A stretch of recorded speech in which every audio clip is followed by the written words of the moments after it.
Right breaking చూస్తున్నాం. కాసేపట్లో future సిటీకి సీఎం రేవంత్ రెడ్డి వెళ్లనున్నారు. డిసెంబర్ 8 నుంచి 11 వరకు ఫ్యూచర్ సిటీలో గ్లోబల్ సమ్మిట్ 2025 జరగనుంది. అక్కడ ఏర్పాట్లను మంత్రులు అధికారులతో కలిసి సీఎం పరిశీలించనున్నారు. మీర్ఖాన్పేటలోని 300 ఎకరాల్లో సమ్మిట్ నిర్వహిస్తున్నారు.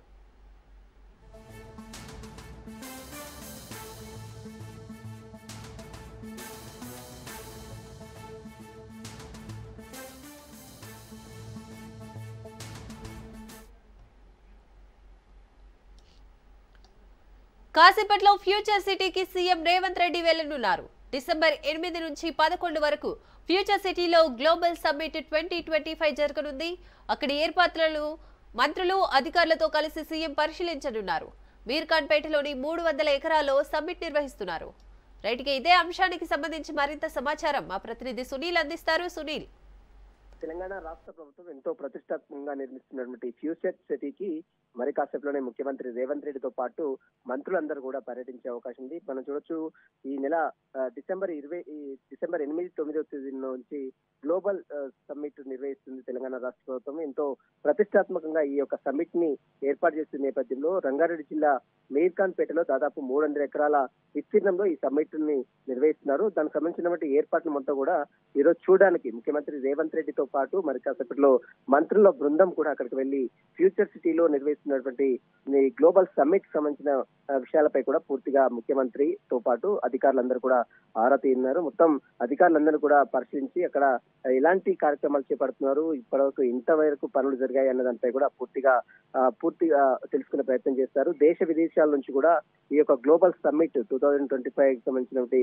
గ్లోబల్ సమ్మిట్ కి చాలా మంది ఇతర దేశాల నుంచి కూడా ప్రతినిధులు వస్తూ ఉన్నారు. మరోవైపు రైజింగ్ తెలంగాణ 2047 లో భాగంగా గ్లోబల్ సమ్మిట్ ని నిర్వహిస్తుంది కాబట్టి భారీ పెట్టుబడులు, ఉద్యోగ కల్పనకు సంబంధించిన ఆర్థిక విధానాలు వేటి లక్ష్యంగానే ఈ గ్లోబల్ సమ్మిట్ కార్యక్రమాలని రాష్ట్ర ప్రభుత్వం ఎంతో ప్రతిష్టాత్మకంగా నిర్మిస్తుంది.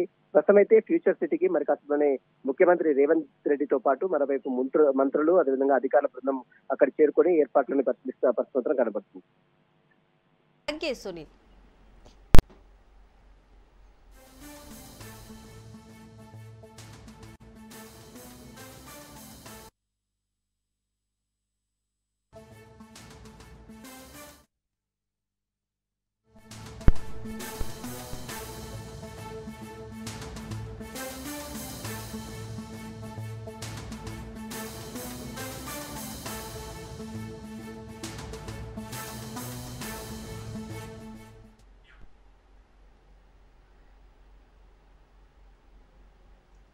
రైట్ బ్రేకింగ్ చూస్తున్నాం.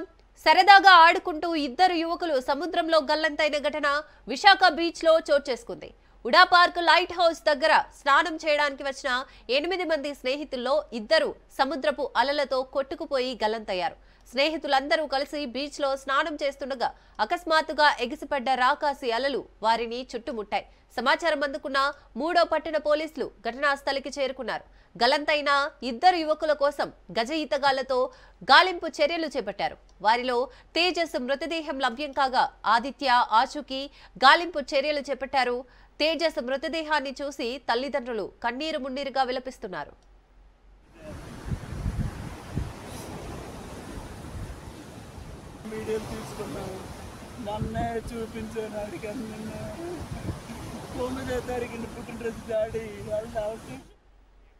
సరదాగా ఆడుకుంటూ ఇద్దరు యువకులు సముద్రంలో గల్లంతైన ఘటన విశాఖ బీచ్ లో చోటు చేసుకుంది. ఉడా పార్క్ లైట్ హౌస్ దగ్గర స్నానం చేయడానికి వచ్చిన 8 మంది స్నేహితుల్లో ఇద్దరు సముద్రపు అలలతో కొట్టుకుపోయి గల్లంతయ్యారు. స్నేహితులందరూ కలిసి బీచ్ లో స్నానం చేస్తుండగా అకస్మాత్తుగా ఎగిసిపడ్డ రాకాసి అలలు వారిని చుట్టుముట్టాయి. సమాచారం అందుకున్న 3వ పట్టణ పోలీసులు ఘటనా స్థలికి చేరుకున్నారు. గల్లంతైన ఇద్దరు యువకుల కోసం గజ ఈతగాళ్లతో గాలింపు చర్యలు చేపట్టారు. వారిలో తేజస్ మృతదేహం లభ్యం కాగా ఆదిత్య ఆచూకీ కోసం గాలింపు చర్యలు చేపట్టారు. తేజస్ మృతదేహాన్ని చూసి తల్లిదండ్రులు కన్నీరు మున్నీరుగా విలపిస్తున్నారు. రైట్ ఇక ఇదే అంశానికి సంబంధించి మరింత సమాచారం మా ప్రతినిధి నందకుమార్ అందిస్తారు. నందకుమార్. Thank you Sirisagar. ఏదైతే విశాఖపట్నంలో విహారయాత్ర విషాద యాత్రగా ముగిసిందనే చెప్పాలి. ముఖ్యంగా విశాఖపట్నానికి పర్యాటకుల తాకిడి ఎక్కువగా ఉంటున్న నేపథ్యంలో అది కూడా విశాఖపట్నం బీచ్ కి సుదీర్ఘ ప్రాంతాల నుంచి కూడా చాలా మంది పర్యాటకులు వస్తూ ఉంటారు. కానీ ఒక్కసారిగా ఇద్దరు విద్యార్థులు, దాదాపు 8 మంది విద్యార్థులు ఈ యొక్క విశాఖపట్నం వుడా పార్క్ దగ్గర ఉన్న లైట్ హౌస్ దగ్గరికి స్నానాలకని చెప్పి దిగారు. అయితే ఒక్కసారిగా ఈ యొక్క రాకాసి అలలకి ఇద్దరు యువకులు అయితే ఆ రాకాసి అలలకి బలవుతున్న నేపథ్యంలో వెంటనే అక్కడే ఉన్న ఈ గజేతగాళ్లు ఎవరైతే ఒక విద్యార్థిని రక్షించగలిగారు, కానీ రెండో విద్యార్థిని అయితే ఇంకా రక్షించలేకపోయారనే చెప్పాలి. ప్రస్తుతానికి ఆ విద్యార్థి తేజస్ ఎవరైతే ఉన్నారో ఆ మృతదేహం కోసం ఇప్పటికే గాలింపు చర్యలు అయితే చేపడుతున్నారు. ఒక విద్యార్థి ఇప్పటికే మరణించినట్టుగా కూడా పోలీసులు అయితే ధృవీకరించారు. ఇంకా రెండో విద్యార్థి కోసం వీళ్ళందరూ కూడా వెతుకులాట్లు అయితే కొనసాగిస్తున్నారు. ముఖ్యంగా కొంత మేరకి సముద్రం రఫ్ గా ఉన్న నేపథ్యంలో ఇటువంటి రాకాసి అలలు వస్తాయని చెప్పి అక్కడ మెరైన్ పోలీసులు ఎప్పటికప్పుడు అక్కడికి వస్తున్న పర్యాటకులందరికీ కూడా ఈ సూచనలు ఇస్తున్నప్పటికీ కూడా కొంత మేరకు ఈ విద్యార్థులు లోపలికి వెళ్లిపోవడం ఒక్కసారిగా రాకాసి అలలకి బలైపోయారని చెప్పాలి. ఇప్పటికే 3 టౌన్ పోలీసులు సంఘటనా స్థలానికి చేరుకున్నారు. విద్యార్థుల యొక్క వివరాలన్నీ కూడా తీసుకుంటున్నారు. కానీ తోటి విద్యార్థి తన కళ్ళ ముందు కనపడిన స్నేహితులు ఒక్కసారిగా ఈ యొక్క రాకాసి అలలకు బలైపోవడం తోటి విద్యార్థులు దీన్ని జీర్ణించుకోలేని పరిస్థితిగా ఉన్నది. ఇప్పటికే ఆ ఒక మృతదేహం కోసం వీళ్ళందరూ కూడా బీచ్ దగ్గర గాలింపు చర్యలు కూడా చేపడుతున్నారు. అలాగే ముఖ్యంగా ఈ గజేతగాళ్లు కూడా ఆ సముద్రం లోపలికి వెళ్లి ఏ రాళ్ల కిందైనా ఈ మృతదేహం దొరుకుతుందా అన్న దానిపైన ఇప్పటికే వెతుకులాట్లు అయితే చేస్తున్నారు. కానీ ఈ 8 కుటుంబాలకి సంబంధించిన బంధువులందరూ కూడా విశాఖపట్నం ఆర్కే బీచ్ దగ్గర ఉన్న ఈ సముద్రానికి చేరుకొని అక్కడ ఉన్న ఘటన మొత్తం ప్లేస్ అంతా చూస్తున్నట్టుగా ఒక భయానక వాతావరణం, ఒక బాధతోటి ఈ కుటుంబాలన్నీ ఉన్నాయి. వీళ్ళందరూ కూడా తమ స్నేహితుడి మృతదేహం ఎప్పుడు దొరుకుతుందా అని అక్కడ వెయిట్ చేస్తున్నారు. ఇప్పటికే పోలీసులు డ్రోన్ సహాయంతో మెరైన్ పోలీసులు వీళ్ళందరూ కూడా ఎతికే ప్రయత్నం కూడా చేస్తున్నారు. ఒక మృతదేహం దొరికింది, రెండో మృతదేహం కోసం ఇప్పటికే వెతుకులాట్లు అయితే చేస్తున్నారు. ఇప్పటికీ అక్కడ ఎప్పటికప్పుడు వార్నింగ్ బోర్డ్స్ పెడుతున్నారు. ఈ యొక్క ఎటువంటి పరిస్థితుల్లో కూడా లోపలికి వెళ్ళకూడదు అని. రాజ్ న్యూస్ లో కూడా ఎక్స్క్లూజివ్ గా మనం చూడొచ్చు. ఒక స్నేహితుడికి సంబంధించి మృతదేహం దొరకాన ఆయన ఒక తండ్రి విలపించే బాధ ఎలా ఉన్నది అనేది రాజ్ న్యూస్ ఎక్స్క్లూజివ్ గా కూడా చూపిస్తోంది.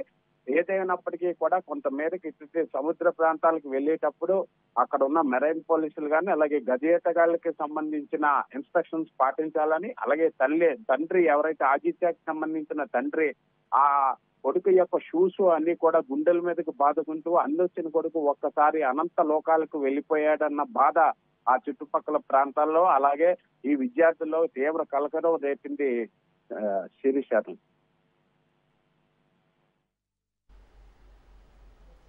Right, thank you Nandakumar.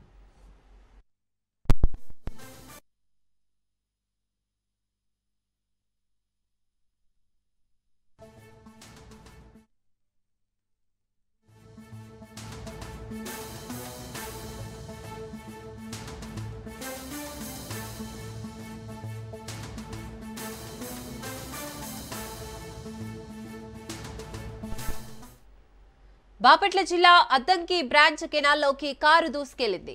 Vinukonda నుండి ఒంగోలు వెళ్తున్న కారు బైకును తప్పించబోయి కాల్వలోకి వెళ్లింది. నీటి ప్రవాహానికి కారు కొట్టుకొని వెళ్లడాన్ని అక్కడ ఉన్న అయ్యప్ప స్వాములు గమనించి పోలీసులకు సమాచారం ఇచ్చారు. సంతమగలూరు ఎస్ఐ పట్టాభి రామయ్య అయ్యప్ప స్వాముల సహకారంతో కారులో ఉన్న వ్యక్తికి బయటకు తీశారు.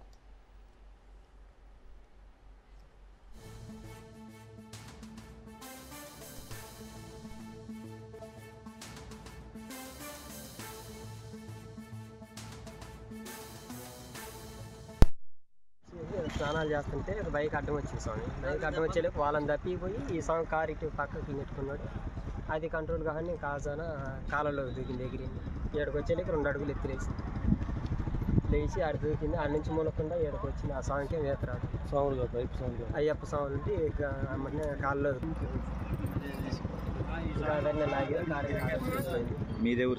భైరవకొని వెళ్దామని ఇంకా వస్తున్నాను. వస్తాయి ఇక్కడ మా స్వామి తెలిసిన స్వాములు ఉంటే మాట్లాడటానికి ఇక్కడ ఆగాను.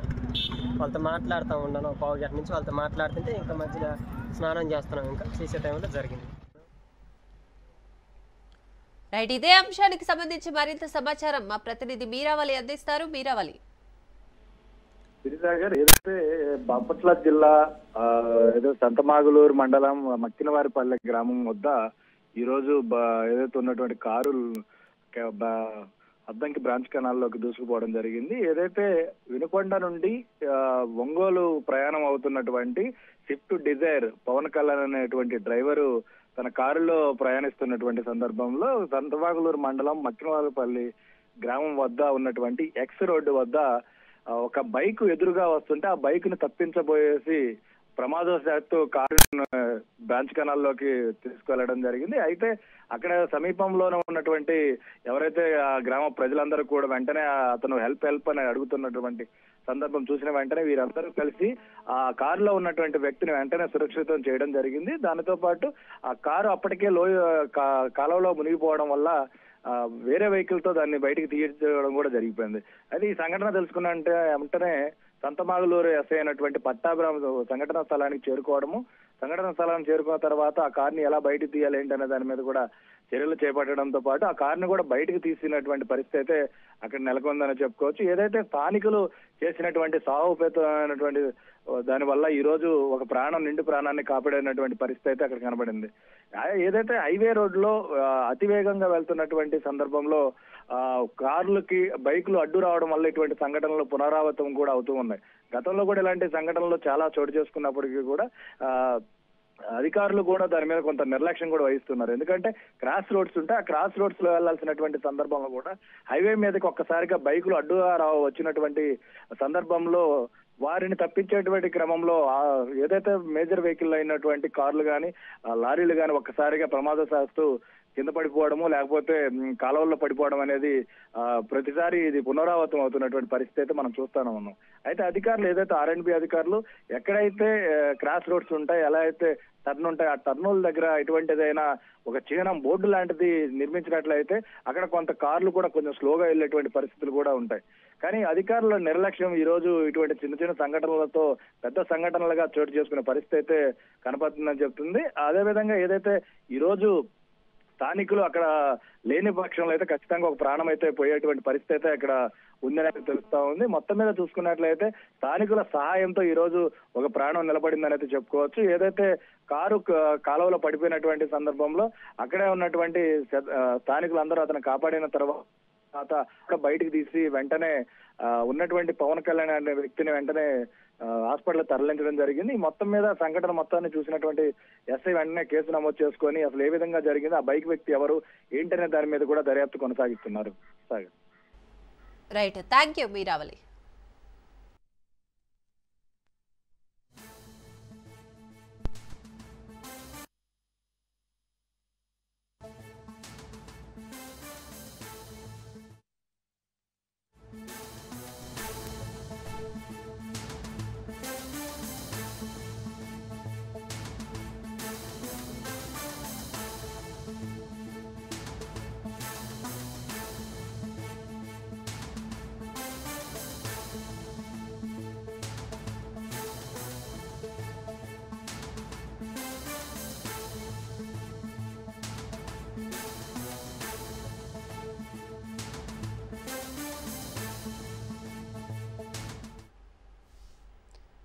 బ్రహ్మంగారి మహిమ అంటే ఇదేనేమో.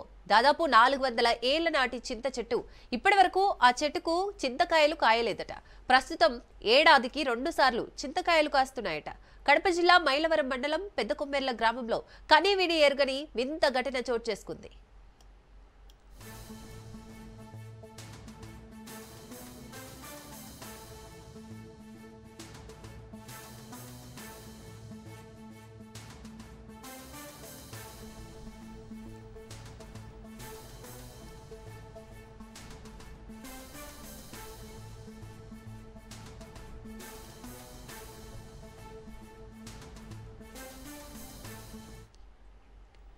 జగద్గురు శ్రీ పోతులూరు వీరబ్రహ్మేంద్ర స్వామి ఆసీనులైన చింత చెట్టుకు తొలిసారిగా పంట కాస్తోంది.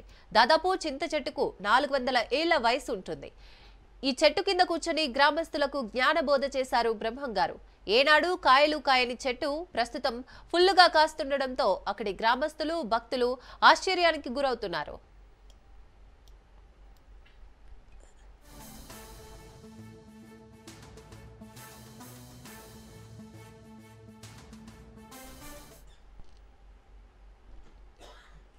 400 ఏళ్ల కాలంలో చింత చెట్టుకు కాయలు కాసినా అవి పంట దశకు వచ్చేసరికి బూడిదగా మారిపోయేవని గ్రామస్తులు తెలిపారు. ఎన్నో తరాలు గడిచినా ప్రస్తుతం కాసే విధంగా కాయలు ఎప్పుడూ కాయలేదని చెప్పారు. బ్రహ్మంగారి మహిమతోనే ఈ చెట్టు తిరిగి ప్రాణం పోసుకుందని గ్రామస్తులు తెలియజేశారు. గ్రామానికి ఈ వింత మంచి చేస్తుందా చెడు చేస్తుందా అంటూ పెద్ద కొమ్మెర్ల వాసులు ఆందోళనలో పడ్డారు.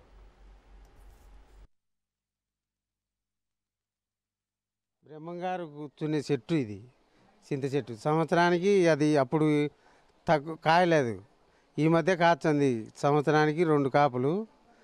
అప్పుడు కాచినా కానీ బూడిదిగా ఉండేది మాగేటప్పుడు. ఇప్పుడు సంవత్సరానికి 2 కాపులేమో కాచింది. అది ఏ విధంగానో మరి. ఇది చింత చెట్టు, 400 సంవత్సరాల చింత చెట్టు. ఇదంతా త్వరబడి అంతా పాడైపోయింది. అది మళ్ళీ ఈ మధ్యన అది బాగా కొమ్మలన్నీ అల్లుకొని బాగా ఇప్పుడు బాగుంది చింత చెట్టు. 400 సంవత్సరాల చింత చెట్టు. అయితే ఈ కాయలు కాచంది, అప్పుడు కాచన్నాయి కానీ బూడిద అయిపోతున్నాయి, చెడిపోతున్నాయి. ఇప్పుడు కాయలు మత్తులు కాచంది. అది సంవత్సరం 2 కాపులు కాచది. అది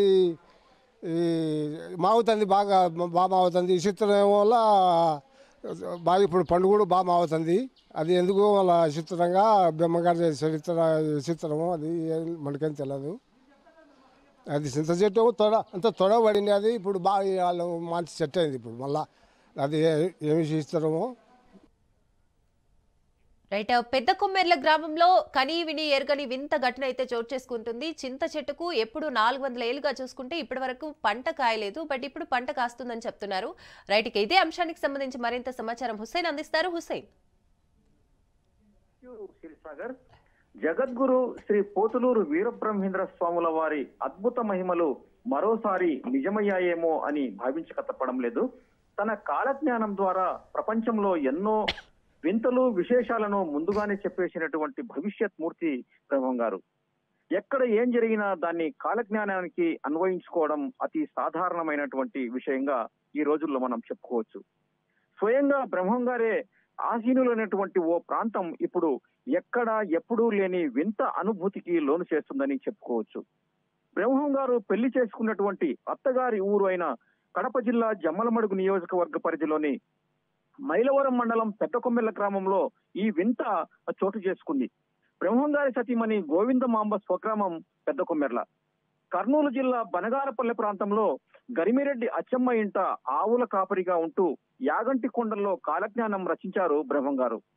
అక్కడ తన పని పూర్తి చేసుకున్నటువంటి కాలజ్ఞాని బనగానపల్లి నుంచి జమ్మలమడుగు ప్రొద్దుటూరు మీదుగా కందిమల్లాయపల్లెకు చేరుకోవాల్సి ఉంది. ఈ మార్గ మధ్యంలోనే పెద్ద కొమ్మెర్ల గ్రామము ఉంటుంది. ఈ గ్రామానికి చేరుకున్నటువంటి బ్రహ్మం గారు స్థానికులకు అనేక మహిమలను చూపెట్టారు. అదే గ్రామంలోని ఓ చింత చెట్టు కింద ఆసీనులై స్థానికులకు జ్ఞానబోధ కూడా చేయడం జరిగింది. ఈ చెట్టు ఎదురుగానే గోవిందమాంబ ఇల్లు కూడా ఉంటుంది. అయితే ఈ చెట్టు బ్రహ్మం గారు ఆ గ్రామాన్ని చేరుకునే నాటికే పెద్ద వృక్షం. ఆ చెట్టు నీడిన అరుగుపై కూర్చొని తత్వ బోధన చేశారు బ్రహ్మం గారు. అలాంటి చెట్టు ఇప్పటికీ 400 ఏళ్లు దాటుకొని కనీసం 500 ఏళ్లు నాటిదై ఉంటుందని స్థానికుల వాదన. అయితే ఇన్నేళ్ల కాలంలో తమ పూర్వీకులు చెప్పినటువంటి వివరాల ప్రకారము ఈ చింత చెట్టు ఏనాడు కాపు కాసిన దాఖలాలు లేవని గ్రామస్తులు చెప్పుకోవడం విశేషంగా మనం భావించవచ్చు. అయితే ఈ మధ్య కాలంలో ఏడాదికి 2 సార్లు చింతకాయలను ఎరగగాస్తుందని చెబుతున్నారు స్థానికులు. గతంలో చెట్టుకు కాయలు కాసిన అవి బూడిదగా మారి రాలిపోయేవని ఇక్కడ ఉన్నటువంటి స్థానికులు చెప్పుకుంటున్నటువంటి మాట. అంతేకాదు 100 ఏళ్ల నాటి చెట్టు కాబట్టి కొమ్మలన్నీ ఎండిపోయి విరిగిపోవడం కూడా జరిగింది. అలాగే చెట్టు మొదల భాగం భారీగా తొర్ర కూడా ఏర్పడింది. అంటే దాదాపుగా ఈ చెట్టు పతనావస్థకు చేరుకుందని గ్రామస్తులు చెప్పుకుంటున్నారు. అదే అటువంటి సమయంలో ఇదే చెట్టు ఇప్పుడు అందరినీ ఆశ్చర్యపరుస్తూ చింత చెట్టు భారీ కొమ్మలతో మళ్ళీ విస్తరించింది. పచ్చగా కలకలలాడుతుంది. అన్నిటికీ మించి ఏడాదికి 2 సార్లు చింతకాయలను కాస్తుంది. పండు కూడా ఏర్పడుతుందని గ్రామస్తులు చెప్పుకోవడంతో పాటు మనం విజువల్స్ లో కూడా చూడొచ్చు. ఈ వింతను చూసి తరాల నుంచి ఉంటున్నటువంటి గ్రామస్తులే ఆశ్చర్యం వ్యక్తం చేస్తున్నారు. అయితే ఈ విధానం బ్రహ్మంగారి మహిమే అంటున్నారు పెద్ద కొమ్మెర్ల వాసులు. ఇది మంచికో చెడకో తెలియదు, కానీ ప్రస్తుతం బ్రహ్మంగారి అత్తగారి ఊరైనటువంటి పెద్దకొమ్మెల గ్రామం మాత్రం ఇప్పుడు మళ్ళీ వార్తల్లోకి ఎక్కేటువంటి పరిస్థితి ఉందని చెప్పుకోవచ్చు. శిరిసాగర్.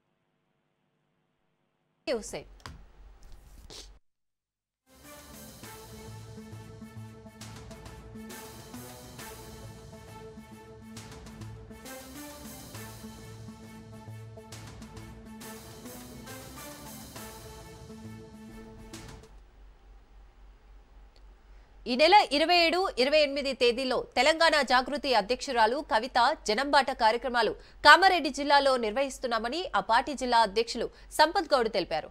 ఈ నెల 27న నిజాంసాగర్ మండలం నుండి బాన్సువాడ, జుక్కల్, ఎల్లారెడ్డి, కామారెడ్డి నియోజకవర్గాల్లో జనంబాట కార్యక్రమం ఉంటుందని, ఈ కార్యక్రమంలో ప్రజల సమస్యలను ఎమ్మెల్సీ కవిత స్వయంగా తెలుసుకుంటారని జాగృతి జిల్లా ప్రతినిధులు తెలిపారు. 28న కామారెడ్డి జిల్లా కేంద్రంలో మేధావులతో సమావేశం ఉంటుందని సంపత్ గౌడ్ తెలిపారు. జనంబాట కార్యక్రమాన్ని అభిమానులు, కార్యకర్తలు, ప్రజలు విజయవంతం చేయాలని సంపత్ గౌడ్ కోరారు.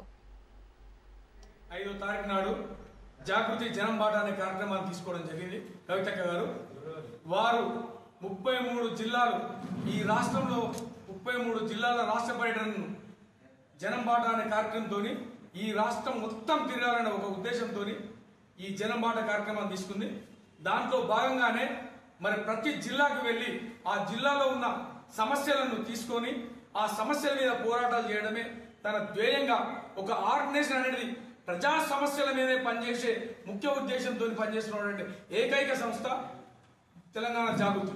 కవితక్క గారు ఆలోచన చేసి నిజంగా మనకు ఇంకా తెలంగాణ వచ్చినప్పటికీ సామాజిక తెలంగాణ రాలేదనే ఉద్దేశంతో, ప్రజలకు అన్ని ఫలాలు అందలేదనే ఉద్దేశంతో, రానున్న రోజుల్లో ఈ భవిష్యత్ తెలంగాణ ఏ విధంగా ఉంటే బాగుంటుందనే ఉద్దేశంతో మంచి బంగారు తెలంగాణ, నిజమైన బంగారు తెలంగాణ రావాలనే సంకల్పంతో మన బీసీలకు 42% రిజర్వేషన్ సాధించాలి, ఎస్సీల హక్కులు, ఎస్టీల హక్కులు, మైనార్టీల, ఈ అగ్రవర్ణ పేదలు అనేక రకాలుగా ఇవాళ కొన్ని కారణాల వల్ల నష్టపోతారు. ఇలాంటి వారి కోసం న్యాయం జరిగేందుకు, న్యాయం చేయడం కోసం కంకణం కట్టుకొని ఇవాళ ఈ బడుగు బలహీన ఈ అన్ని వర్గాల కోసం కవితక్క గారి పోరాటం చేస్తూ పుట్టపర్తిలో సత్యసాయిబాబా శత జయంతి వేడుకలు ఘనంగా జరుగుతున్నాయి. ఉత్సవాలకు Telangana CM Revanth Reddy, AP CM Chandrababu హాజరయ్యారు. బాబా సేవల్ని తెలుగు రాష్ట్రాల సీఎంలు కొనియాడారు. సత్యసాయిబాబా ఒక లక్ష్యం కోసం అవతరించారన్నారు. కోట్ల మంది జీవితాలను ప్రభావితం చేశారన్నారు. సత్యం, ధర్మం, అహింస, శాంతితో కొత్త అధ్యాయానికి సత్యసాయిబాబా శ్రీకారం చుట్టారన్నారు.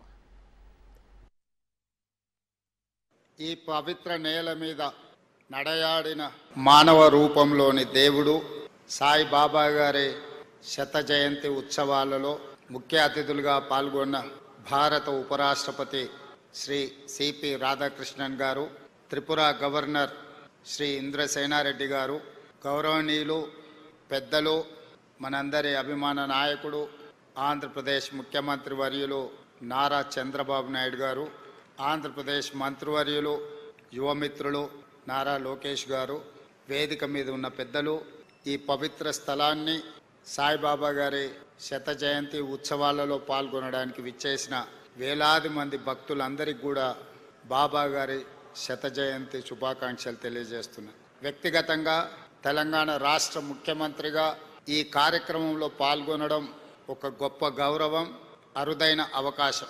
బాబా గారు మనుషుల్లో దేవుడిని చూశారు, ప్రేమతో మనుషులను గెలిచారు, సేవలతో దేవుడుగా ఈనాడు కొలువబడుతున్నాడు. మానవులను ప్రేమించాలి, ప్రేమనే గొప్పది, ప్రేమ ద్వారా ఏమైనా సాధించవచ్చు అని చెప్పి బాబా గారు నిరూపించారు. వారు ఉన్నా, వారు మన మధ్యలో లేకపోయినా వారి భావన, వారి ఆలోచన, వారిచ్చిన స్ఫూర్తి ఈనాడు ఈ శత జయంతి ఉత్సవాలలో నిర్వాహకుల అందరిలోనూ కనిపిస్తుంది. ఈనాడు వారి గురించి మాట్లాడుకోవాలన్నా, వారి సేవలను స్మరించుకోవాలన్నా ప్రభుత్వాలు కూడా కొన్ని సందర్భంలో చేయలేని పనులను బాబా గారు, బాబా ట్రస్ట్ ప్రజలకు సేవలను అందించడం జరిగింది. అందులో ముఖ్యంగా కేజీ టు పీజీ ప్రతివాడికి విద్యను అందించాలి, ప్రతివాడు చదువుకోవడం ద్వారా జీవితంలో రాణించగలుగుతాడు నువ్వు నమ్మి ప్రభుత్వాలతో పోటీపడి కేజీ నుంచి పీజీ వరకు పేదలకు ఉచితంగా విద్యను అందించడం ద్వారా వేలాది లక్షలాది మంది యొక్క జీవితాలలో వెలుగులను బాబా గారు నింపగలిగారు. అదేవిధంగా వైద్యం, ప్రభుత్వాలు అందించిన పేదలకు వైద్యం సరిపోనప్పుడు బాబా గారు చివరి దశలో ఉన్న వాళ్ళను మరణం తప్ప మాకు ప్రత్యామ్నాయం 1926 నవంబర్ 23 సరిగ్గా ఇదే రోజు 100 ఏళ్ల క్రితం భగవాన్ శ్రీ సత్యసాయి ఈ పుణ్యభూమి పుట్టపర్తిపై ఒక లక్ష్యం కోసం అవతరించారు, ఒక పర్పస్ కోసం అవతరించారు. ఈ పవిత్ర నేలపై 86 ఏళ్లు తన జీవన ప్రమాణాన్ని సాగించి ప్రపంచానికి భగవాన్ సాయి సిద్ధాంతాన్ని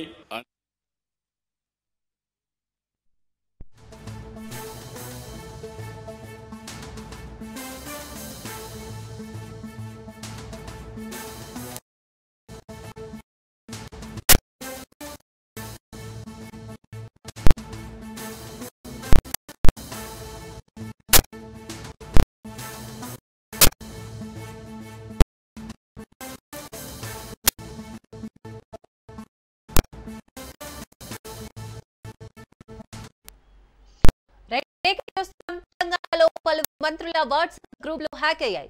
వాట్సాప్ గ్రూపులను సైబర్ నేరగాళ్లు హ్యాక్ చేశారు. ఎస్బీఐ బ్యాంక్ ఆధార్ అప్డేషన్ పేరుతో ఏపీకే ఫైల్స్ ను షేర్ చేశారు నేరగాళ్లు. ఆధార్ అప్డేషన్ చేసుకోవాలని సూచిస్తూ మెసేజ్లు పంపారు. ఏపీకే ఫైల్స్ ఓపెన్ చేయొద్దంటున్నారు సైబర్ నిపుణులు.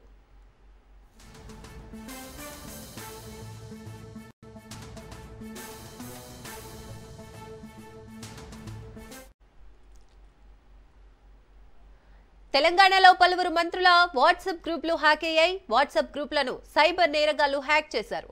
ఎస్బీఐ బ్యాంక్ ఆధార్ అప్డేషన్ పేరుతో ఏపీకే ఫైల్స్ ను షేర్ చేశారు నేరగాళ్లు. ఆధార్ అప్డేషన్ చేసుకోవాలని సూచిస్తూ మెసేజ్లు పంపారు.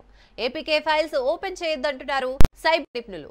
ఇదే అంశానికి సంబంధించి మరింత సమాచారం మా ప్రతినిధి సునీల్ అందిస్తారు. సునీల్, తెలంగాణ రాష్ట్రానికి చెందినటువంటి పలువురు అధికారులు, మరోవైపు జర్నలిస్టులు, మంత్రులు సంబంధించినటువంటి వాట్సాప్ గ్రూపులు మొత్తం కూడా హ్యాక్ చేయడం జరిగింది.